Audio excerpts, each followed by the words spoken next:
पहुंच गया है। वहां से संपर्क, व्यापक संपर्क उसने प्रारंभ किया है। और आज की जो विशेष चुनौतियां हैं देश के सामने और जो नरेंद्र मोदी जी के नेतृत्व के अंदर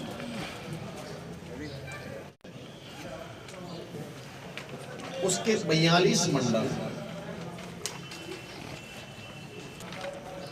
240 शक्ति केंद्र। प्रधानमंत्री का 23 तारीख को दौरा है, किस प्रकार की तैयारियां हैं? देखिए, मैं समझता हूँ जिस हिसाब से 70 साल आज़ादी के बाद पहली बार इस टोंक की पावन धरा पर माननीय देश के प्रधानमंत्री पधार रहे हैं। मैं एक सांसद होने के नाते ये बात कहूँगा कि मेरे कार्यकाल के अंदर में माननीय प्रधानमंत्री टोंक की पावन धरा पर आएँ और राजस्थान का जो शंखनाद है वो यहाँ से हो लोकसभा चुनाव का। और मैं समझता हूँ 25 के 25 सीट भारतीय जनता पार्टी जीते और टोंक की जनता को इसका श्रेय जाए कि सबसे पहले टोंक में आए थे। ऐसी शुभ हुई कि टोंक की पावन धरा पे भारतीय जनता पार्टी 25 के 25 सीट जीती। क्या लगता है कि भाजपा मिशन 25 वापस से फिर दोहराएगी?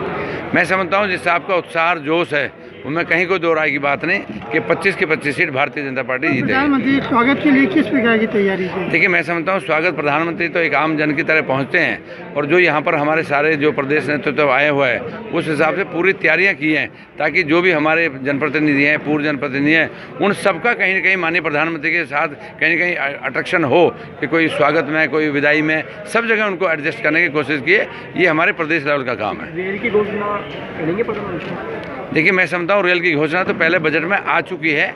रेल की घोषणा आज नहीं होनी, रेल की तो घोषणा हो चुकी है। अगर आपको ध्यान हो तो पीछे बात आई थी, कांग्रेस ने अपने घोषणा पत्र में लिया हुआ है 50% का जो कांग्रेस के टाइम में एक बिल पास हुआ है कि 50% स्टेट देगा, 50% सेंटर। मैंने आपको पहले बता दी कई बार कि सेकंड बजट में रेल का 873 करोड़ रुपये मंजूर हो गया। 873 करोड़ के साथ में 10 करोड़ रुपये आ भी गया।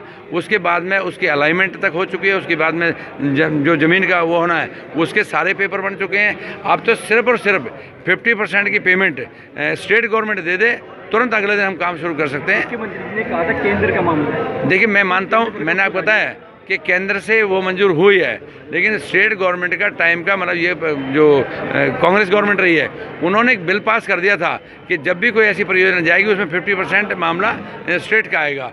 तो अभी जो ज़मीन एक्वायर का मामला है वो सब कुछ हो चुका।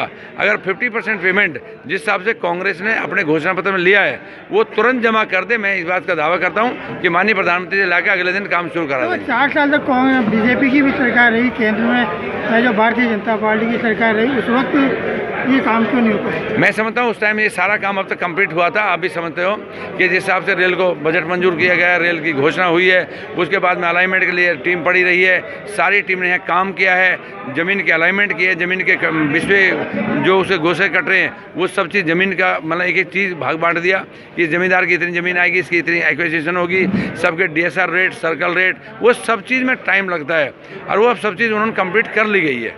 प्रधानमंत्री की सभा में कितने लोग जुटा हुए? मैं समझता हूँ कि एक ऐतिहासिक विधान जो रैली होने जा रही है, एक ऐतिहासिक रैली होगी। टारगेट कितना है? मैं समझता हूँ, चलो आप ये भी पूछना चाहो ना, लाखों में होगा, हजारों में नहीं हो, लाखों में होगा। टोंक की जनता को कुछ तोहफा देके जाएंगे? मैं समझता हूँ टोंक की जनता को 5 साल दबा के तोहफा दिया हुआ है और आज भी तोहफा दे रहे हैं। इनमें कहीं कोई ऐसा नहीं कि हम ये मोहन भी करें कि हमें कोई उसके बाद में इंतजार करना है। उन्होंने बहुत कुछ तोहफा दिया और आगे देंगे।